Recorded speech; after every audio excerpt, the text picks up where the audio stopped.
Hello friends, welcome back to the channel. So today we are going to discuss a very important topic that is waves. तो waves के बारे में हम पढ़ेंगे. तो waves क्या होता है? Waves में अगर हम जाने कि what is matter wave, what is mechanical wave and what is electromagnetic waves. तो obviously अगर matter waves की बात करें तो waves associated with particles like electron, proton, neutron, atoms, molecules, right? तो अगर आपके पास इलेक्ट्रॉन है, प्रोटॉन है या फिर न्यूट्रॉन है, तो ये अगर कोई वेव बना रहा है, मोशन कर रहा है, तो हम बोलते हैं that is matter wave, right? Now mechanical wave, what is mechanical wave? It requires material medium for their propagation. Okay, so it is called as material waves. Now there are properties. Essential properties for propagation is elasticity, inertia, minimum fraction. So these are the properties of mechanical waves. So in mechanical wave there will be elasticity, inertia and minimum friction. Now transverse wave, what is transverse wave? It is individual particles of the medium oscillate perpendicular to the direction of propagation of wave. मान लो अगर wave कुछ इस तरीके से propagate कर रहा है तो ऑसिलेट किस तरीके से करें, ऊपर नीचे, राइट? तो ये बोलते हैं हम कि एक ट्रांसवर्स वेव है. तो डेफिनेशन में बोला गया है individual particle of the medium oscillate perpendicular to the direction of propagation of wave. So that is called as transverse wave. Now longitudinal wave, individual particle of the medium oscillate along the direction of propagation of wave, right? So individual particle of the medium. So individual particle, like if you are getting a particle like this, okay, and now it oscillate along the medium, it means it is going to move like this, okay, move like this, but here it was like this, no, along the transverse axis, but here it is oscillating along the longitudinal axis. So we got points that longitudinal waves are the waves where individual particles of the medium oscillate along the direction of propagation of wave. Wherever, you know, what is the propagation direction? When a particle propagate in a medium, right? If you are throwing a particle into air, so obviously the particle is going to oscillate in the air medium. Now the way it propagate, the way it collide, मान लो आपने फेंका, ये particle है, आपने फेंका, तो अगर एक एक्स एक्सिस है और एक वाई एक्सिस है, तो एक्स एक्सिस के अलोंग अगर आप फेंक रहे हो तो इसका ऑसिलेशन भी एक्स एक्सिस के अलोंग होना चाहिए. लेकिन अगर आप वाई एक्सिस के अलोंग फेंक रहे हो तो इसका ऑसिलेशन भी वाई एक्सिस के अलोंग होना चाहिए, right? So that is what it is saying. लेकिन ट्रांसवर्स वेव क्या होगा कि जिस एक्सिस पर आप फेंक रहे हो उसके अलोंग नहीं होगा, उसके ट्रांसवर्स एक्सिस में होगा, मतलब कि वाई एक्सिस में होगा अगर एक्स के अलोंग फेंक रहे हो तो. ठीक है, नाउ बात करते हैं कि speed of longitudinal wave, speed of sound. Okay, speed of longitudinal wave.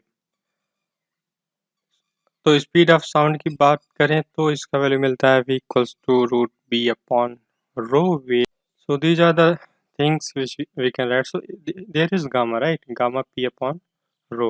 So gamma value of gamma will be 7 by 5 for air. Okay. So for other medium it will change respectively. So we will see that later. I will make a new video for that. That will be short video where I will give all the gammas of different mediums. So I hope you got till here. तो आपको ये सब कुछ समझ में आ गया. अब हम बढ़ते हैं ट्रांसवर्स वेव में जो इसका स्पीड वगैरह था. तो स्पीड ऑफ ट्रांसवर्स वेव क्या होगा? अगर कोई स्ट्रिंग स्ट्रेस्ड है, तो कोई स्ट्रिंग स्ट्रेस्ड है तो उस समय जो उसका वेलोसिटी होगा, ट्रांसवर्स वेव का जो वेलोसिटी होगा वो मिलेगा root T by M. T क्या है? टी है टेंशन, एम है मास ऑफ लेंथ. ओके, तो ये मिल जाएगा root T by M. Now we are going to talk about what? We are going to talk about principle of superposition of wave. तो when two or more waves are propagating with different displacement, then the net displacement of collective wave is given by y equals to y1 plus y2 plus y3 plus yn, right? मतलब सबको जोड़ दो, जो net displacement होगा that is going to be summation of all the small displacement which are going there, right?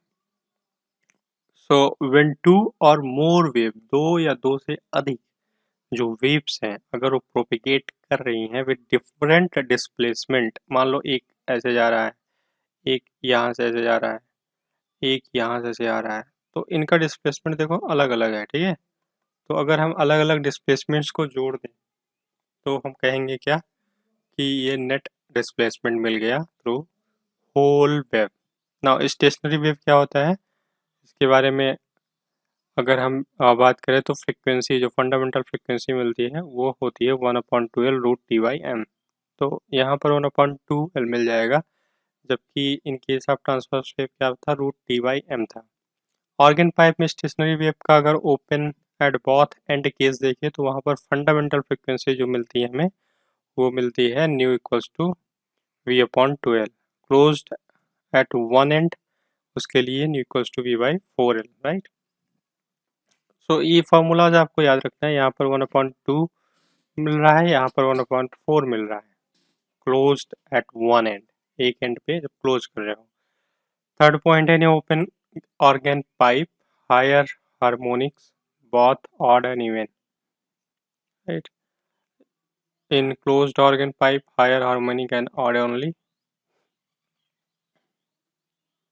तो उम्मीद है आपको ये सारी चीज़ें रिवाइज हो गई। अब हम बात करते हैं कि डॉपलर इफेक्ट क्या होता है। General formula for apparent frequency, तो इसके लिए जो हमें मिलेगा n v plus minus V S plus minus V M upon V plus minus plus V naught plus minus V M. तो यहाँ पर वी एम है मीडियम का स्पीड और वी एस क्या है, सोर्स का स्पीड। वी नॉट क्या है, ऑब्जर्वर का स्पीड, ओके। और वी क्या है, स्पीड ऑफ साउंड। तो वी स्पीड ऑफ साउंड है, वी एस क्या है, ऑब्जर्वर का स्पीड, और सोर्स का स्पीड है वी एस, ठीक है। वी नॉट क्या है, ऑब्जर्वर का स्पीड जो कि यहाँ देख रहे हो, और ये है मीडियम का स्पीड वी एम। तो जो वॉइस सोर्स है या कह सकते हो साउंड स्पीड है वो वी है, उसको लिखना है, ऊपर नीचे दोनों ऐड होगा पहले, फिर उसके बाद सोर्स का स्पीड ऊपर रहेगा और मैं जो मीडियम है उसका स्पीड होगा, ठीक है। और नीचे जो है डिनोमिनेटर में मिल जाएगा आपको स्पीड ऑफ साउंड प्लस जो हमारे पास ऑब्जर्वर होगा उसका स्पीड डिनोमिनेटर में रहेगा, और साथ में ऐड होगा क्या, मीडियम का स्पीड। ये तब है जब इतने सारी वेरिएबल्स हो, अगर वेरिएबल्स कम है तो आप उसको हटा दो, बस जो फार्मूला बन जाएगा वही हो जाएगा, ठीक है। अब v इक्वल्स टू होता है न्यू लैम्डा, हमें पता है v equals to nu lambda, ये हम पढ़ते आए हैं। तो यहाँ पर टाइम पीरियड जो होगा वो मिल जाएगा 1/न्यू। तो t इक्वल्स टू 1/f लिखते ही हो वही है यहाँ पर, तो यहाँ न्यू के फॉर्म में रिप्रेजेंट किया गया है। आगे हम लोग समझते हैं कि जो हमारे पास एंगुलर फ्रिक्वेंसी होता है वो क्या होगा, वो मिल जाएगा 2π न्यू, ओके। और वेब नंबर क्या मिलेगा, वेब नंबर हमें मिलेगा न्यू बार, ठीक है। इसका वैल्यू मिलता है 1/λ के। सो रिलेशंस आपको समझ में आ गए, wave number, angular frequency, time period, right, और relation between frequency and lambda जो कि वेलोसिटी इक्वल होता है मल्टीप्लाई किया जाए तो। नाउ नेक्स्ट है displacement relation in a plane progressive wave, okay. तो यहाँ पर इक्वेशन जो बनता है प्रोग्रेसिव वेव का वो है y x t a sine minus k x plus t omega final. Difference in frequencies of two superposing waves v beat equals to v1 minus v2। तो ये बीट्स हो गए, तो ये बेसिक फार्मूले थे जिसको हमने क्विक रिवाइज कर लिया।